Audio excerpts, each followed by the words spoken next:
السلام عليكم ورحمة الله وبركاته. الحمد لله رب العالمين والعاقبة للمتقين والصلاة والسلام على سيد الأنبياء والمرسلين وآله وصحبه ومن تبعهم بإحسان إلى يوم الدين أما بعد.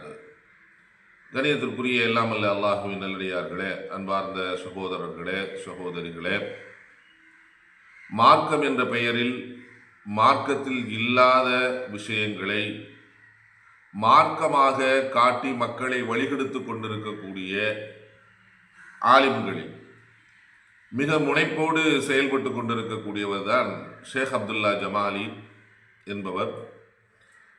அவர் பேசுகிற ஒவ்வொரு பேச்சுக்களிலும் அவர் எடுத்து வைக்கின்ற ஆதாரங்கள் மிக மிக பலகீனமான ஆதாரங்களாகவும், இல்லாத கருத்தை நிரூபிப்பதற்காக வேண்டி உட்கார்ந்திருக்கக்கூடிய பொதுமக்களுக்கு இடையிலே சம்பந்தமே இல்லாத ஆதாரங்களை எடுத்து வைத்து இதற்காகத்தான் இதை நாம் செய்கிறோம் என்று சொல்லி மக்களை வழிகெடுப்பதில் மிக முன்னணியில் நின்று கொண்டிருக்கிறார். இது சம்பந்தமாக 2 வீடியோக்களை இதற்கு முன்னால் உங்களுக்கு நாம் பதிவு செய்திருக்கிறோம். அதை பார்த்தால் புரியும் அவர் எப்படியெல்லாம் புரட்டி மக்களிடத்தில் பேசி இல்லாத விஷயத்தை மார்க்கத்தில் இருப்பதாக சொல்லிக் கொண்டிருக்கிறார் என்பதை பற்றி நாம் இதில் விளக்கியிருக்கிறோம். அதன் தொடர்ச்சியாக இன்றும் அவர் பேசியிருக்கக்கூடிய ஒரு பேச்சிலே எப்படியெல்லாம் தவறான விஷயத்தை மக்களுக்கு மத்தியில் அவர் பதித்து கொண்டிருக்கிறார் என்பதை விளக்கப்படுத்துவதற்காக வேண்டி இன்னொரு அவர் பேசிய பேச்சிலிருந்து ஒரு சில விஷயங்களை உங்களுக்கு நாம் எடுத்து வைக்கிறோம். ஒரு இடத்துல பேசியிருப்பார் போல, அதாவது கந்தூரி விழாவிலோ அல்லது ஒரு உருசு அப்படிங்கிறது மாதிரி சந்தனக்கூடி இருக்கிறாங்களா இல்லையா, அந்த விழாவில் என்ன செஞ்சிருப்பாருன்னா பேசியிருக்கிறார். கிட்டத்தட்ட ஒரு 43 நிமிஷங்கள் 44 நிமிஷங்கள் அந்த வீடியோ ஓடுது. அந்த வீடியோவில் அவர் உருசு சம்பந்தமாக, உருசு கொண்டாடலாம் என்பது சம்பந்தமாக, அதை கொண்டாடுவதற்கு இஸ்லாத்தில் ஆதாரம் இருக்கிறது, நபி ஸல்லல்லாஹு அலைஹி வஸல்லம் அவர்களே உருசு கொண்டாடும்படி சொல்லியிருக்கிறாங்க, அதனால தான் நாம் என்ன செய்கிறோம்னா உருசு கொண்டாடுகிறோம், இந்த வஹாபிகள் அதை புறக்கணிச்சிட்டு இருக்கிறாங்க அப்படின்னு எங்கே பார்த்தாலும் அவருக்கு அந்த வஹாபியை பற்றி பேசாட்டி இவர் வியாபாரம் நடக்காதா இல்லையா? ஸோ அதனால அங்கே என்ன செய்வார்னா வஹாபியை கூட்டுருவார். இப்போ ஒரு விஷயத்தை நீங்கள் சொல்றீங்கன்னா இதில் இந்த ஆதாரம் இருக்கிறது, இந்த ஆதாரத்தின் அடிப்படையில் நாம் செயல்படுகிறோம் என்று சொல்லிட்டு போயிருங்க. வஹாபிகள் அப்படின்னு சொன்னால் தான் இவருக்கு என்ன செய்யும், அங்கே இவர் வியாபாரம் நடக்கும். அப்போ மக்கள் என்ன செய்வாங்கன்னா இவர் ரொம்ப ஆராய்ந்து பேசுகிறார் என்பதாக என்ன செய்வார் நினைச்சு கொள்வாங்க. அப்போ அந்த அடிப்படையில் இவர் என்ன செய்கிறாருன்னா அந்த உருசு கொண்டாடுறதுக்கு 2 ஆதாரத்தை என்ன செய்கிறார் எடுத்து வைக்கிறார். அதில் நீங்கள் என்ன செய்யுங்கன்னா முதல்ல ஒரு ஆதாரத்தை எடுத்து வைக்கிறார், ஒரு ஹதீஸை எடுத்து வைக்கிறார்.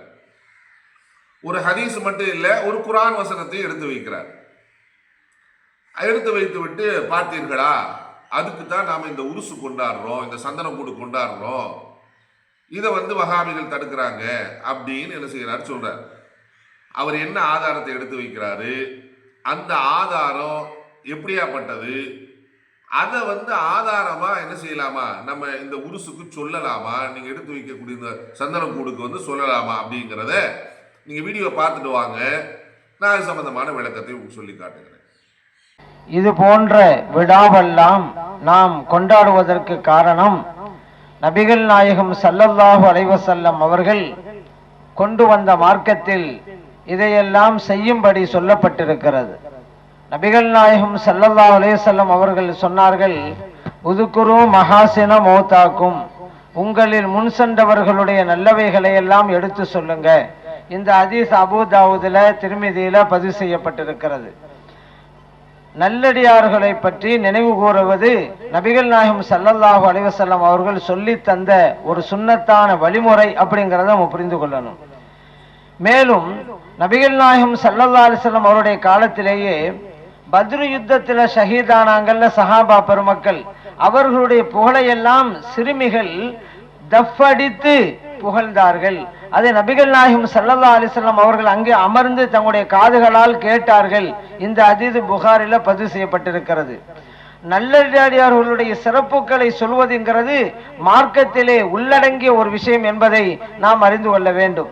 மேலும் நபிகள் நாயகம் ஸல்லல்லாஹு அலைஹி வஸல்லம் இருக்கிறாங்க, சஹாபா பெருமக்கள் இருக்கிறாங்க. அந்த வழியா ஒரு ஜனாசா போகுது. சஹாபா பெருமக்கள்லாம் புகழ்ந்து பேசினாங்க. இப்ப நபிகள் நாயகம் ஸல்லல்லாஹு அலைஹி வஸல்லம் சொன்னாங்க, வஜபத், அந்த ஜனாசாவிற்கு சொர்க்கம் கடமையாகி விட்டது அப்படின்னாங்க. இதுவும் புகாரி தான் பதிவு செய்யப்பட்டிருக்கிறது. நம்முடைய பார்வை விட்டு மறைந்து போன நல்லடியார்களை புகழ்வது என்பது நம்முடைய மார்க்கம் சொல்லி தருகின்ற பாடம். அதற்காகத்தான் இது போன்ற விழாவை நாம் கொண்டாடி கொண்டிருக்கிறோம் அப்படிங்கிறத நினைவில் வைக்க வேண்டும். இன்னொன்னு இறைவன் குர்ஆன்ல சொல்லி காட்டுறான், வதுக்குர் ஃபில் கிதாபி மரியம், நீங்கள் மரியம் அலைஹிஸ்ஸலாம் அவர்களை நினைவு கூறுங்கள் என்று இறைவனை கட்டளை போடுகிறான். மரியம் அலைஹிஸ்ஸலாம் யாரு? ஒரு இறைநேசர். இறைநேசரை நினைத்து பார்க்க வேண்டும் என்பது இறைவனுடைய ஆணை. அப்படியானால் நல்லவர்களை நினைத்து பார்ப்பது நம்முடைய மார்க்கத்திலே உள்ளடங்கிய ஒரு பகுதி என்பதை நாம் புரிந்து கொள்ள வேண்டும். அதனுடைய வெளிப்பாடாகத்தான் இப்படிப்பட்ட விழா நடந்து கொண்டிருக்கிறது. அன்பார்ந்த சகோதர சகோதரிகளே, வீடியோவை பார்த்து விட்டீர்களா? உருசு கொண்டாடுவதற்கு ஆதாரமாக அவர் எடுத்து சொல்லக்கூடிய ஒரு முதல் ஆதாரம் ஒரு ஹதீஸை எடுத்து சொல்கிறார்.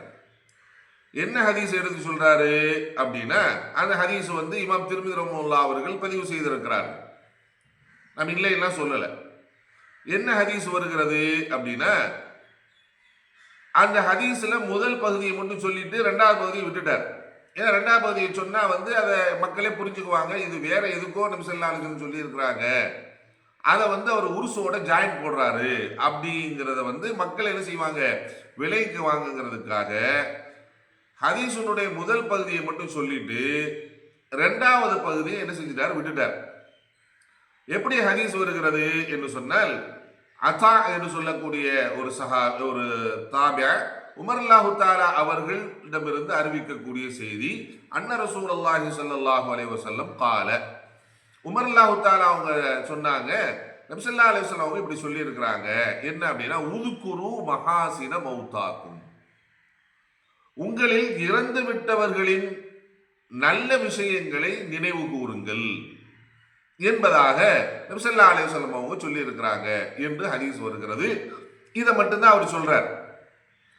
இப்ப என்னது அப்படின்னு சொல்லி போட்டு பார்த்தீங்களா, நல்லவர்களை பற்றி நினைவு கூறும்படி, இறந்தவர்களை பற்றி அவர்களது நல்ல விஷயங்களை நினைவு கூறும்படி நபி ஸல்லல்லாஹு அலைஹி வஸல்லம் அவங்களே சொல்லியிருக்காங்க.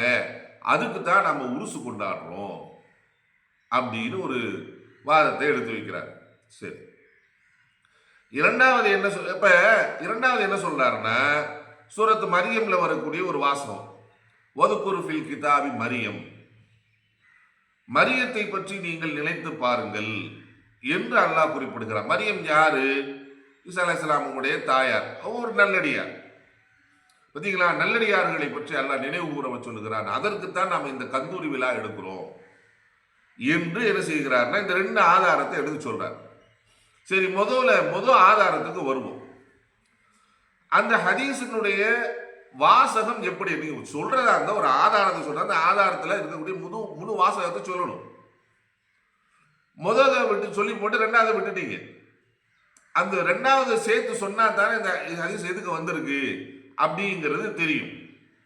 நபி ஸல்லல்லாஹு அலைஹி வஸல்லம் சொல்லி இருக்கிறாங்க, உதுகுரு மஹாசின மௌதாக்கும், இறந்தவர்களின் நல்லதை பற்றி நீங்கள் எடுத்து சொல்லுங்கள், நினைவு கூறுங்கள் என்று நபி ஸல்லல்லாஹு அலைஹி வஸல்லம் சொல்லி இருக்காங்க. அடுத்து என்ன வருகிறது, குஃபு அன் மசாவி, அவர்களது தீமையை தொட்டு நீங்க எதுவும் பேசாதீங்க, தடுத்துக் கொள்ளுங்கள் என்பதாக சொல்லி இருக்கிறார்கள். அப்ப இது யாருக்கு சொல்லப்பட்டது, என்ன விஷயம் இதுல வருது அப்படின்னா, இறந்தவர்கள் அது யாரா இருக்கலாம், நம்முடைய மூதாதையர்களாக இருக்கலாம், நமக்கு தெரிஞ்ச நண்பர்களாக இருக்கலாம், நம்முடைய உறவுகளாக இருக்கலாம், நம்முடைய அண்ணன் தம்பிகளாக இருக்கலாம், நம்முடைய தாயோ தந்தையோ என்ன செஞ்ச இறந்திருக்கலாம். அப்ப ஒரு மனுஷன் இருந்தா அவங்க தப்பு பண்ணியிருப்பாங்க, நல்லதும் பண்ணியிருப்பாங்க. இப்ப நபி ஸல்லல்லாஹு அலைஹி வஸல்லம் என்ன சொல்றாங்கன்னா, இறந்து விட்டவர்களுடைய தீமையை பத்தி என்ன செய்யாதீங்க, பேசாதீங்க. என்ன செய்யுங்க, அவங்க செஞ்ச நல்லதை பத்தி மக்கள்கிட்ட பேசுங்க, மக்கள்கிட்ட என்ன செய்யுங்க, பேசுங்க என்றுதான் நபி ஸல்லல்லாஹு அலைஹி வஸல்லம் சொல்றாங்க. எங்க இது எப்படிங்க உருசு கொண்டாடுறதுக்கு ஆதாரமாகும்? ஏன் உங்க வீட்டில் உங்களுடைய உறவுகள் இறந்திருக்க மாட்டார்களா? இறந்திருப்பார்கள். அப்ப அவர்களை பற்றி இந்த ஹதீஸ் சொல்லுதா இல்லையா? அப்ப அவங்கள பத்தி நீங்க நினைவு கூறணும்னா இப்படிதான் அவங்க கபரில் வந்து நீங்க உருசு கொண்டாடிட்டு தான் இப்படி சொல்லுவீங்களா? சந்தனக்கூடு எடுத்துக்கிட்டு தான் வந்து உங்களுடைய இறந்து விட்ட உறவுகளை பத்தி இப்படிதான் நீங்க உருசு கொண்டாடி தான் சொல்லுவீங்களா? என்ன சொல்லுது அந்த ஹதீஸ்? இறந்து விட்டவர்களை பற்றி நீங்க என்ன செய்யாதீங்க, அவங்க செஞ்ச தப்ப பேசாதீங்க, நல்லதை பேசுங்கிறாங்க. இதை தூக்கி கொண்டு வந்து நீங்க கொண்டாடுற சந்தனக்கூடு, என்ன சந்தனக்கூடு?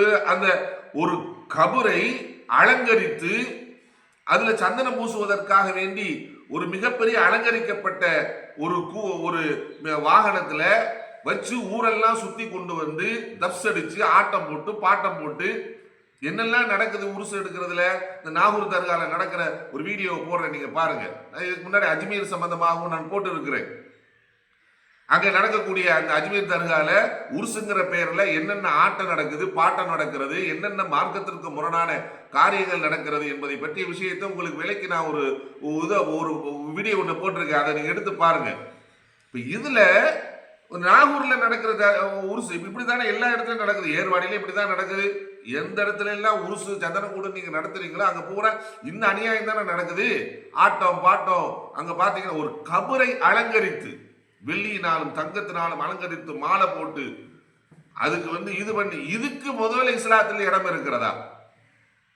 இதுக்கு முதலில் இஸ்லாத்தில் இடம் இருக்கிறதா? முதல்ல நபி ஸல்லல்லாஹு அலைஹி வஸல்லம் அவர்களே என்ன சொன்னாங்க? இந்த ஹதீஸை விட்டுட்டீங்களே. இந்த ஹதீஸ் இப்ப நீங்க சொன்னீங்க வதுக்குரு மஹாசின மௌத்தாகும், அந்த ஹதீஸினுடைய தரம் என்ன என்பதை அடுத்து பார்ப்போம். சஹீஹான ஹதீஸ்ல நபி ஸல்லல்லாஹு அலைஹி வஸல்லம் அவர்கள் என்ன சொல்லி இருக்காங்க அப்படின்னா, இறைவா எனது கபரை நீ எப்படி ஆக்கிறாதுன்னா விழா கொண்டாடப்படும் இடமாக ஆக்கி விடாதே, விழா கொண்டாடப்படுகின்ற இடமாக ஆக்கி விடாதே என்று அல்லாஹ்விடத்துல பிரார்த்தனை செஞ்சிருக்கிறாங்க, சொல்லவும் செய்திருக்கிறாங்க. இந்த செய்தி எதிலே வருகிறது? நபி ஸல்லல்லாஹு அலைஹி வஸல்லம் அவங்க அறிவிச்சிருக்காங்க. நபி ஸல்லல்லாஹு சொல்லியிருக்காங்க, அலி இப்னு அபி தாலிப் ரலியல்லாஹு தஆலா அவர்கள் அறிவிக்கக்கூடிய இந்த செய்தி, லா தஜஅலு கப்ரி ஈதா,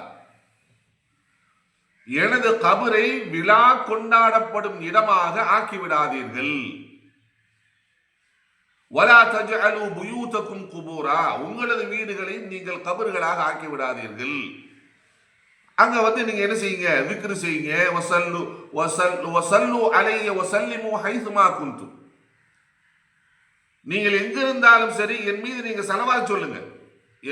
கபரை நீங்க விழாலாம் கொண்டாட வேண்டாம், நீங்க எங்க இருந்துக்கிட்டு ஸலவாத் சொல்லுங்க, சலாம் சொல்லுங்க. அல்லாஹ் வந்து நீங்க சொல்லுகிற சலாத்தையும் சலாமையும் எனக்கு எத்தி வைப்பான் என்று நபி ஸல்லல்லாஹு அலைஹி வஸல்லம் சொல்லி இருக்காங்க. இந்த ஹதீஸ்ல என்ன வருது? எனது கபரை விழா கொண்டாடப்படுகிற இடமாக ஆக்காதீர்கள் என்று தெளிவாக இந்த ஹதீஸ் வந்து இருக்கிறது. இந்த ஹதீஸை வந்து அபூதாவுதிலே இடம்பெற்றிருக்கிறது, அஹ்மதிலே இடம்பெற்றிருக்கிறது. சஹீஹ் என்பதற்கு பல இமாம்கள் இதற்கு சான்று கொடுத்திருக்கிறார்கள். அதே போன்று நபிகள் நாயகம் ஸல்லல்லாஹு அலைஹி வஸல்லம் அவர்கள் இன்னொரு இடத்திலையும் சொல்லி காமித்திருக்கிறார்கள். என்ன சொன்னாங்கன்னா, அல்லாஹும்ம லா தஜஅல் கப்ரி சனமன் யுஅபத். முஅத்தாவில் வருகின்ற இந்த ஹதீஸ், இறைவா எனது கபரை வணங்கப்படும் சிலையாக மாற்றி விடாதே. அப்படிதான் நீங்க ஆக்கி வச்சிருக்கீங்க உங்க கபரை. சந்தனக்கூடுங்கிற பேர்ல காலம் பூரா என்ன செஞ்சிருக்கீங்கன்னா, அதுக்கு பாத்தியா ஓதுறது, அதில் போய் கபரை வந்து கட்டுவதற்கு இஸ்லாத்தில் இடமில்லை. அது நபி ஸல்லல்லாஹு அலைஹி வஸல்லம் அவங்க தடை செஞ்சிருக்காங்க. அவ்வாறு கட்டப்பட்ட கபரை விழா கொண்டாடுவதுதான் உருசு.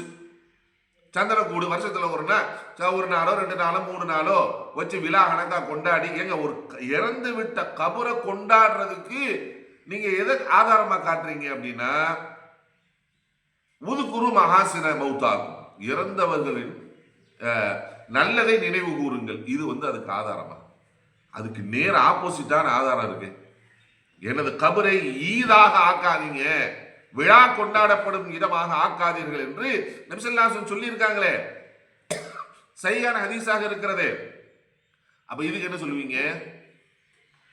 இதோடு மட்டும் இல்லை, அப்ப அடுத்து நீங்க எடுத்து வச்ச ஹதீஸும் விழா கொண்டாடுறதுக்கு இல்ல, பொதுவாக இறந்து விட்டவர்களை பற்றி தீமையை பேசாதீங்க, நல்லதை பேசுங்க. இதுதான் அந்த ஹதீஸுடைய நோக்கம். அடுத்து என்னன்னா, நீங்க எடுத்து வச்சிருக்கக்கூடிய ஹதீஸ் இருக்கா இல்லையா, அந்த ஹதீஸுடைய தரம் என்ன?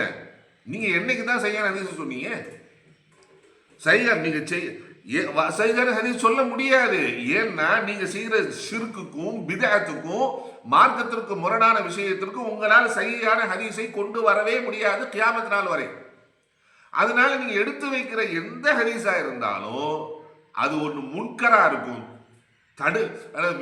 எப்படின்னா நிராகரிக்கப்பட்டதா இருக்கும், அல்லது லைஃபா இருக்கும், அல்லது மௌதுஆ இருக்கும். இப்படிதான் ஹதீஸ் தான் எடுத்து வைப்பீங்க.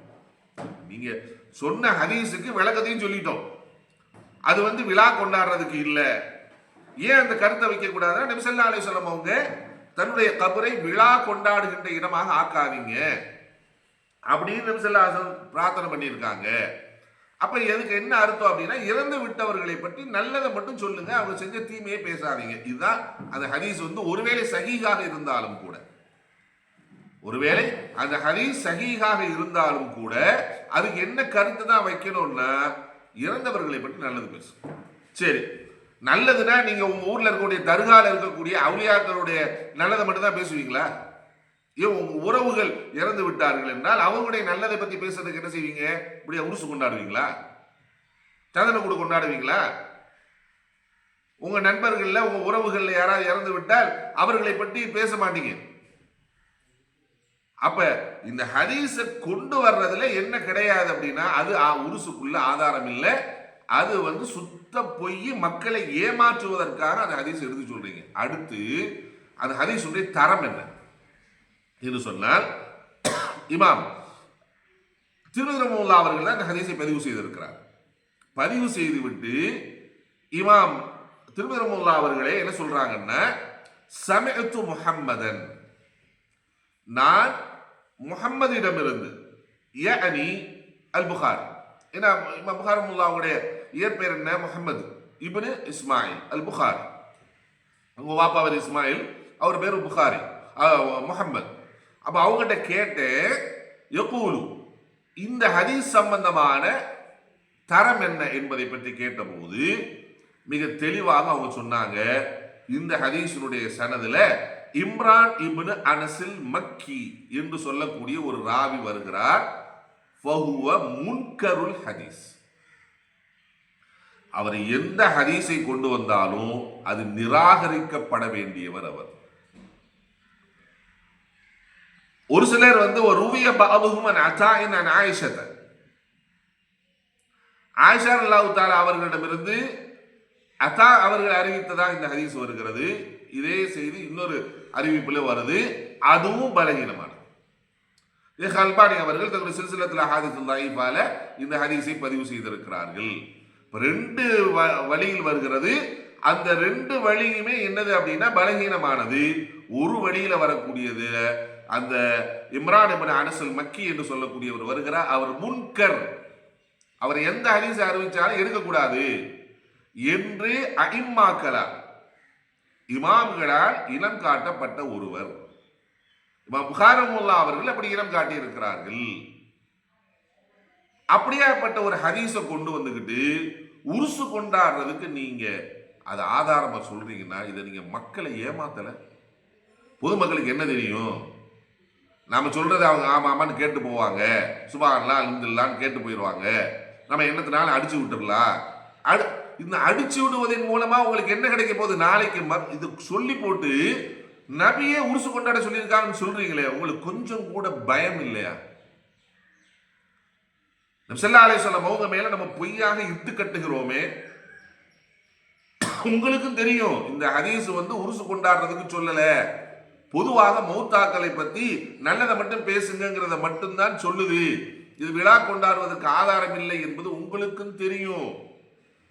ஆனா உங்களே ஒரு பேச்சாளராக கூப்பிட்டு பேச விட்டாங்கல்ல, அப்ப நீங்க என்னத்தையாவது சொல்லி மக்களை வழிகெடுக்கணுங்கிறதுக்கு தான் இதை நீங்க சொல்லியிருக்கீங்க அப்படிங்கிறது மிக தெளிவாக விளங்குகிறது. அல்லாஹ்வை நீங்கள் பயந்து கொள்ளுங்கள். சரி, இன்னொரு ஒரு ஆதாரத்தை எடுத்து வைக்கிறார்.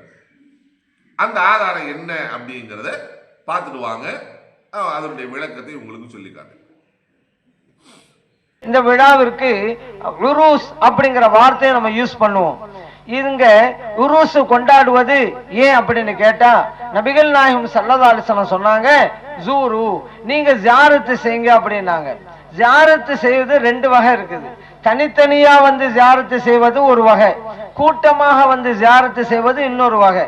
வருஷத்துல 365 நாட்கள்ல எல்லா நாட்களிலும் தனித்தனியா வந்து ஜியாரத் செஞ்சு போயிட்டே இருக்கிறோம். இந்த ஹந்தூர் அன்னைக்கு கூட்டமாக வந்து ஜியாரத்து செய்யறோம். நபிகள் நாயகம் ஸல்லல்லாஹு அலைஹி வஸல்லம் ஜியாரத்து செய்யுங்கன்னு சொல்லும் பொழுது இப்படித்தான் செய்யணும், கூட்டமா வந்து ஜியாரத்து செய்யணும் அப்படின்னு சொல்லி இருந்தா அப்படித்தான் செய்யணும், தனித்தனியா வந்து ஜியாரத்து செய்யக்கூடாதுன்னு நம்ம சொல்லுவோம். ஆனா நபிகள் நாயகம் ஸல்லல்லாஹு அலைஹி வஸல்லம் சொல்லும் பொழுது தனித்தனியா ஜியாரத்து செய்யுங்க என்று சொல்லி இருந்தா தனித்தனியா தான் ஜியாரத்து செய்யணும், கூட்டமா வந்து ஜியாரத்து செய்யக்கூடாது. ஆனா நபிகள் நாயகம் ஸல்லல்லாஹு அலைஹி வஸல்லம் அவர்கள் ஜியாரத்து செய்யுங்கள் என்று பொதுவாக சொல்லி இருக்கிறாங்க. இதன் மூலம் நம்ம என்ன புரிந்து கொள்றோம்? தனித்தனியாகவும் ஜியாரத்து செய்யலாம், கூட்டமா வந்து ஜியாரத்து செய்யலாம் அப்படின்னு புரியுறோம். மற்ற எல்லா நாட்களிலும் தனித்தனியா வந்து ஜியாரத்து செய்தோம், ஹந்தூர் அன்னைக்கு கூட்டமா வந்து ஜியாரத்து செய்யறோம். அப்படி இருக்கும் பொழுது இந்த வஹாபிகள் எல்லாம் உருசு கூடாது, ஹந்தூர் கூடாது என்று சொல்லுகிறார்கள் என்றால் நபிகள் நாயகம் ஸல்லல்லாஹு அலைஹி வஸல்லம் அவர்கள் அனுமதித்த ஒன்றை கூடாது என்று சொல்வதற்கு இந்த வஹாபிகளுக்கு எப்படி அதிகாரம் கிடைத்தது? நபிகள் நாயகம் ஸல்லல்லாஹு அலைஹி வஸல்லம் கூட்டமா வந்து ஜியாரத்து செய்வதற்கு அனுமதி தந்திருக்கிறாங்க. இவர்கள் அப்படியெல்லாம் செய்யக்கூடாது என்று வஹாபிகள் சொல்கிறார் என்றால் யார் இவர்களுக்கு இந்த அதிகாரத்தை கொடுத்தது? மார்க்கத்திலே ஒரு சட்டத்தை சொல்கின்ற அதிகாரத்தை இவர்கள் எப்படி தம்முடைய கையில் எடுத்தார்கள்? மார்க்கத்தை யாருக்கும் சொல்லித்தரானு? இறைவன் சொல்லித்தரானு, இறை தூதர் ஸல்லல்லாஹு அலைஹி வஸல்லம் அவங்க சொல்லித்தரானு. இந்த வஹாபிகள் மார்க்கத்தை சொல்ற அதிகாரத்தை எங்கிருந்து பெற்றாங்க? மார்க்கத்தை இல்லாததையெல்லாம் புகுத்திக்கிட்டே இருக்கிறாங்களே இந்த பிதாத்துவாதிகள். அப்படியானால் இந்த வஹாபிகள் சொல்வது குர்ஆனுக்கும் ஹதீஸுக்கும் மாற்றமானது அப்படிங்கறத நம்ம புரிஞ்சு கொள்ளணும். அன்பார்ந்த சகோதர சகோதரிகளே, இந்த வீடியோவை பார்த்துட்டீங்களா? அவர் என்ன ஆதாரம் எடுத்து வைக்கிறார் அப்படின்னா, நபி ஸல்லல்லாஹு அலைஹி வஸல்லம் ஜூரு ஜியாரத்து செய்யுங்க என்று சொல்லியிருக்காங்க, கபர்களை ஜியாரத்து பண்ணுங்க என்று சொல்லியிருக்காங்க. அப்ப வருஷம் பூரா தனித்தனியா போய் ஜியாரத்து பண்ணிட்டு வரக்கூடிய நாம மொத்தமாக ஜியாரத்து பண்றதுக்கு தான் இந்த உருஸ் கொண்டாடுறோம். நபி ஸல்லல்லாஹு அலைஹி வஸல்லம் அவங்க தனியாக போய் ஜியாரத்து பண்ணுங்கன்னோ மொத்தமாக வந்து ஜியாரத்து பண்ணுவதை தடுத்தோ என்ன செய்யல அப்படின்னா இந்த ஹதீஸ் வரல. அப்படி இருக்கிறப்ப அந்த மொத்தமாக எல்லாரும் மொத்தமா வந்து ஜியாரத் பண்றதுக்கு தான் இந்த உருஸ் கொண்டாடுறோம் அப்படின்னு இந்த ஹதீஸ் சொல்றீங்க. இந்த ஹதீஸ் சரியான ஹதீஸ் தான். குல்து நாஹைதுக்கும் அன் ஜியாரத்தில் குபூரி, கபர்களை ஜியாரத் செய்வதை விட்டு உங்களை நான் தடுத்திருந்தேன், ஃபஸூருஹா, அதை நீங்கள் ஜியாரத் செய்யுங்கன்னு நபி ஸல்லல்லாஹு அலைஹி சொன்னாங்க. உண்மையிலே உடைய மனசுல கை வச்சு அல்லாஹ்வை பயந்து கொண்டு நீங்கள் சொல்லுங்கள், இந்த ஹதீஸ் உருசு கொண்டாடுவதை சொல்கிறதா? உருசு கொண்டாடுவதை சொல்கிறதா என்றால் நிச்சயமாக இல்லை என்பதை அல்லாஹ்வுக்கு பயந்து உங்களால் சொல்ல முடியும். நபி ஸல்லல்லாஹு அலைஹி வஸல்லம் அவர்கள் ஜியாரத்து செய்யும்படி சொன்னாங்க. கபர்களை, எந்த கபர்களை என்று சொன்னால் பொது கபர்ஸ்தான்களை. நபி ஸல்லல்லாஹு அலைஹி வஸல்லம் அவர்கள் பொது கபர்ஸ்தான்கள், பகீஅ கர்கதுல சஹாபாக்கள் அடங்கப்பட்டிருக்கக்கூடிய, உஹதுல அடங்கப்பட்டிருக்கக்கூடிய பொது கபர்ஸ்தானுக்கு போய் ஜியாரத் செஞ்சிருக்கிறாங்க. அவ்வாறு அவங்க ஜியாரத் செய்தது சொல்லிட்டு எதுக்காக ஜியாரத்து பண்ணணுங்கிற ஒரு காரணத்தையும் சொன்னாங்க. இன்னஹா துதக்கிருல் ஆகிரா, அது உங்களுக்கு மறுமையை நினைவுபடுத்தும், எனவே ஜியாரத்து பண்ணுங்க என்று என்ன செய்யறாங்க? நபிகள் நாயகம் ஸல்லல்லாஹு அலைஹி வஸல்லம் அவர்கள் சொல்லி காமித்திருக்கிறாங்க. நீங்க கட்டி வச்சிருக்க தர்காவை போய் பார்த்தா மௌத் ஞாபகம் வரும். கபருக்கு மேல கட்டடம் கட்டி அதை லைட் போட்டு அலங்கரிச்சு வெள்ளியினாலும் இதனாலே அலங்கரிச்சு அதுக்கு மேல போர்வையை பொத்தி அதுக்கு மேல நீங்க மாலைகளை போட்டு வாசன திரவியம் போட்டு ஜவ்வாது போட்டு பத்தி போட்டு பருத்து பொருத்தி வச்சு சந்தனம் போட்டு பொருத்தி வச்சு இப்படியெல்லாம் செஞ்சிருக்க கபரை பார்த்தா உங்களுக்கு மௌத்துடைய ஞாபகமா வரும். ஸல்லல்லாஹு ஜியாரத் சொன்னாங்க, இல்லைன்னு நம்ம மறுக்கல. எந்த கபர்களை ஜியாரத்து பண்ணாங்க நபி ஸல்லல்லாஹு அலைஹி வஸல்லம் அவங்க அப்படின்னா பொது கபர்ஸ்தான்ல போய் ஜியாரத்து பண்ண சொன்னாங்க. அவங்க அப்படிதான் பண்ணியிருக்கிறாங்க. பண்ணிட்டு என்ன செஞ்சிருக்காங்கன்னா, அது வந்து அந்த கபரை பார்த்தா உங்களுக்கு என்ன இருக்கணும்னா மறுமையில சிந்தனை வரணும், அதுக்கு தான் ஜியாரத்து பண்ணுங்கன்னாங்க. உண்மையிலேயே அந்த கபரை பார்த்தா ஜியாரத்துடைய அந்த அந்த மறுமையுடைய ஞாபகம் வருமா? நீங்க அலங்கரிச்சு வச்சிருக்கக்கூடிய, கட்டடம் கட்டி லைட்டு போட்டு வச்சிருக்கக்கூடிய இந்த நீங்க வணங்கி கொண்டிருக்கக்கூடிய கபறுகளை பார்த்தால் மறுமையின் சிந்தனை வருமா அப்படின்னா நிச்சயமா வரப்போகுது. அடுத்து அந்த இடம் ரபீதான் லானத் செய்யப்பட்ட இடம். லஅனல்லாஹுல் யஹூத வன் நஸாரா, யூதர்களையும் நசராணிகளையும் அல்லாஹ் சபிப்பானாக. அல்லது இத்தஹது குபூர் அன்பியாயிஹிம் மசாஜிதா, எவர்கள் தங்களுடைய நபிமார்களுடைய கபறுகளை வணக்க ஸ்தலங்களாக ஆக்கி கொண்டார்களோ அவர்களை அல்லாஹ் சுப்ஹானஹு வ தஆலா லானத் செய்வானாக என்று நபி ஸல்லல்லாஹு அலைஹி வஸல்லம் சொல்லியிருக்காங்க. அப்ப கட்டப்படுகிற, அலங்கரிக்கப்படுகிற அந்த கபறுகளை, அந்த இடத்தை நபி ஸல்லல்லாஹு அலைஹி வஸல்லம் லானத் பண்ணியிருக்காங்க. அந்த இடத்தை போய் மொத்தமா ஜியாரத்து பண்றதுக்கு போறதுக்கு தான் உருசு கொண்டாடுறோம், நபியே அப்படி சொல்லியிருக்காங்க அப்படின்னு சொல்றீங்களே. அடுத்து சரிங்க, ஒரு செய்தியை நபி ஸல்லல்லாஹு அலைஹி வஸல்லம் சொல்லிட்டாங்கன்னா அதை செஞ்சு காமிச்சிருப்பாங்கல்ல, அந்த செஞ்சு காமிச்சதுக்கு ஏதாகிலும் ஆதாரம் இருக்கிறதா? நபி ஸல்லல்லாஹு அலைஹி வஸல்லம் தனிப்பட்ட முறையில போய் ஜன்னத்துல் பக்கீல சஹாபாக்களை என்ன செஞ்சிருக்காங்கன்னா ஜியாரத் செஞ்சிருக்கிறாங்க. ஆயிஷா ரலியல்லாஹு தஆலா நபி ஸல்லல்லாஹு அலைஹி வஸல்லம் கபரை போய் ஜியாரத் பண்ணியிருக்காங்க. அபூ சித்திக் ரலியல்லாஹு தஆலா கபரை ஜியாரத் பண்ணியிருக்காங்க. நபி ஸல்லல்லாஹு அலைஹி வஸல்லம் தன்னுடைய தாயாருடைய கபரை போய் ஜியாரத் பண்ணியிருக்கிறாங்க. இதெல்லாம் இருக்கு. எங்கேயாவது ஒரு நாளேனும் நபி ஸல்லல்லாஹு அலைஹி வஸல்லம் இறந்த நாளையோ அல்லது பிறந்த நாளை அடிப்படையாக வைத்தோ சஹாபாக்கள் நபி மேல கொண்டிருந்த அன்பை விட நாம எதுவும் கொண்டு போக முடியாது, கொண்டாட முடியாது. அவ்வளவு தூரத்துக்கு அன்பு வைத்திருந்தார்கள். அவர்கள் என்னைக்காவது ஒரு நாள் நபி ஸல்லல்லாஹு அலைஹி வஸல்லம் இறந்ததுக்கு பின்னாடி எல்லா சஹாபாக்களும் மொத்தமா போய் சந்தன கொடை எடுத்து ஊர் பூரா சுத்தி வந்து நபியுடைய கபர் மேல சந்தனம் பூசி ஊசு கொண்டாடுறீங்களே, அந்த மாதிரி என்னைக்காவது செஞ்சதா ஒரு லைவான ஹதீஸையாவது உங்களால் கொண்டு வர முடியுமா? எப்படிங்க இந்த ஹதீஸை கொண்டு போய் நீங்க அதுக்கு ஆதாரம் காட்டுறீங்க? நபி ஸல்லல்லாஹு அலைஹி வஸல்லம் ஜியாரத் செய்ய சொன்னாங்கங்கிற அந்த ஒரு வார்த்தை மட்டும் உருசு கொண்டாடுறதுக்கு ஆதாரம் ஆயிடுமா? எவ்வளவு பெரிய விஷயத்தை நீங்கள் மறைத்து மக்களை வழிகட்டவர்களாக ஆக்குவதற்கு இது நீங்க ஹதீஸை நீங்க பயன்படுத்துறீங்கிறது உங்களுக்கும் நல்லா தெரியும். அல்லாஹ்வின் மீது ஆணையாக உங்களுக்கு நல்லா தெரியும். ஆனா வேண்டுமென்றே மறைத்து நீங்க என்ன செய்யற மக்களை வழிகெடுத்து கொண்டு என்னைக்கா ஏன் சஹாபாக்கள் நம்மளை விட நன்மை செய்வதிலே ஆர்வம் கொண்டவர்கள் தானே சஹாபாக்கள். இது இப்படி உருசு கொண்டாடுறதுங்கிறது வருஷத்துல ஒரு நாள் எல்லாத்தையும் மொத்தமா கூப்பிட்டு கபருக்கு போய் அங்க இருக்கக்கூடியவங்களை ஜியாரத்து பண்ணி அதுக்கு இந்த சந்தன கூடெல்லாம் போட்டு ஆட்டம் ஆடி பாட்டம் பாடி ஏன்னா பெரிய இந்த லைட் எல்லாம் போட்டு விட்டு இதுல எல்லாம் செஞ்சா நன்மை கிடைக்கும்னு இருந்திருந்தா சஹாபாக்கள் அதை செய்திருப்பார்கள். அந்த ஹதீஸுக்கு நீங்க சொல்ற ஹதீஸுக்கு அதான் விளக்கம்னு இருந்தா சஹாபாக்கள் அதை செஞ்சிருப்பாங்கல்ல. ஒரு நிகழ்வை சொல்லுங்கள். சரி, இமாம்களுடைய காலத்துல 4 இமாம்கள் என்று சொல்கிறீர்கள், சொல்றோமா இல்லையா?